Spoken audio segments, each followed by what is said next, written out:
आपने अक्सर महसूस किया होगा कि जो लोग अच्छे काम करते हैं और हमेशा सबका अच्छा सोचते हैं, वही लोग जीवन में सबसे अधिक परेशान रहते हैं। वही जो लोग बुरे काम करते हैं, वो अपना जीवन खुशी और चैन से जी रहे होते हैं। अच्छे काम करने वालों को आखिर इतनी परीक्षा क्यों देनी पड़ती है, जबकि जो अधर्म की राह में है वही अधिकतर खुश रहते हैं और जिंदगी का लुत्फ उठा रहे हैं। अगर आपके मन में भी यह सवाल कभी आया हो तो आज हम आपको इसका जवाब देंगे।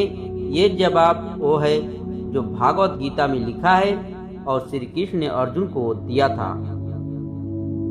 भागवत गीता में वर्णित कथा के अनुसार जब भी अर्जुन के मन में कोई दुविधा उत्पन्न होती थी तो श्री कृष्ण के पास पहुंच जाते थे। एक बार की बात है, अर्जुन श्री कृष्ण के पास जाकर कहते हैं कि वो किसी बात को लेकर परेशान हैं और इसका जवाब वो श्री कृष्ण से चाहते थे।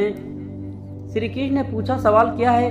अर्जुन ने कहा, मुझे यह जानना है कि अच्छे लोगों के साथ हमेशा बुरी ही क्यों होता है, वही बुरे लोग खुशहाल होते हैं। अर्जुन ने के मुंह से ऐसी बात सुनकर श्री कृष्ण जी मुस्कुराए और कहा, मनुष्य जैसा सोचता है और महसूस करता है वैसा कुछ नहीं होता है, बल्कि अज्ञानता की वजह से वो सच्चाई नहीं समझ पाता।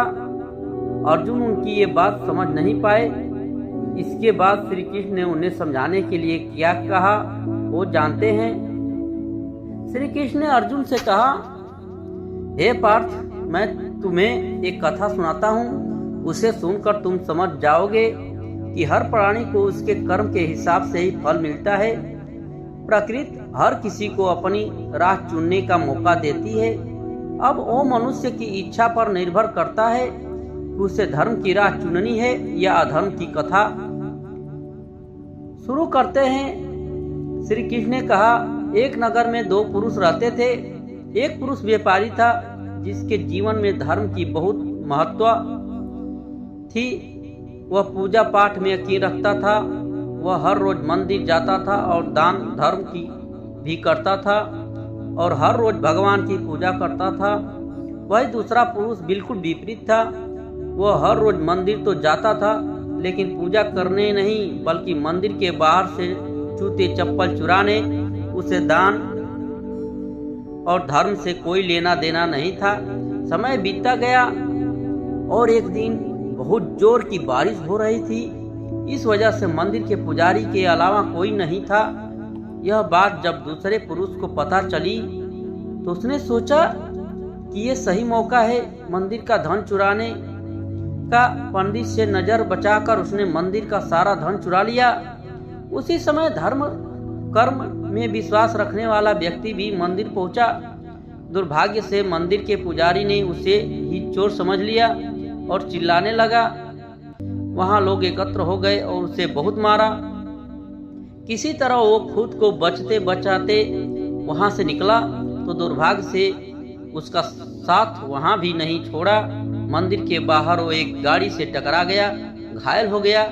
फिर वो व्यापारी लंगड़ाते हुए घर जाने लगा तो रास्ते में उसकी मुलाकात उस पुरुष से हुई जिसने मंदिर से धन चुराया था।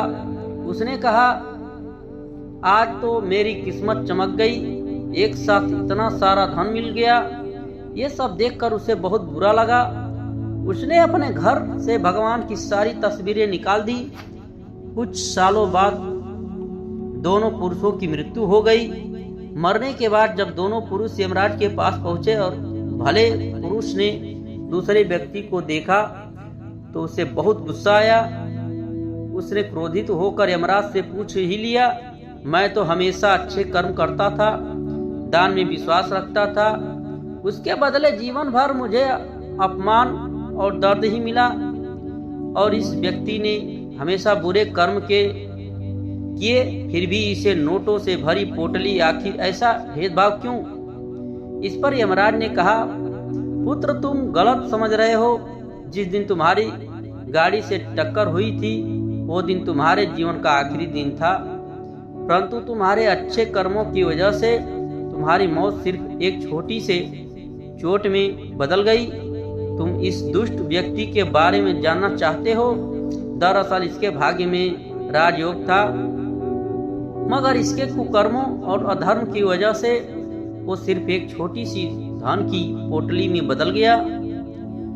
कथा सुनाने के बाद श्री कृष्ण अर्जुन से कहते हैं, क्या अब तुम्हें तुम्हारे सवाल का जवाब मिल गया?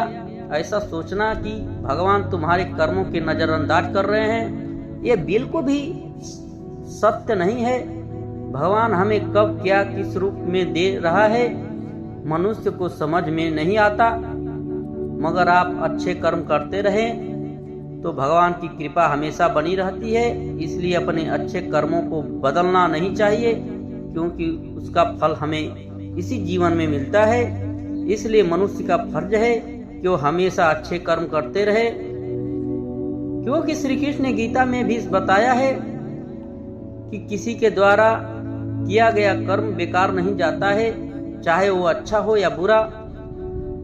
साथियों, यदि यह वीडियो पसंद आया हो और यह श्री कृष्ण जी का उपदेश पसंद आया हो तो प्लीज मेरे वीडियो को लाइक, सब्सक्राइब और शेयर जरूर कर दें अपने साथियों के साथ। ऐसा ही वीडियो देखने के लिए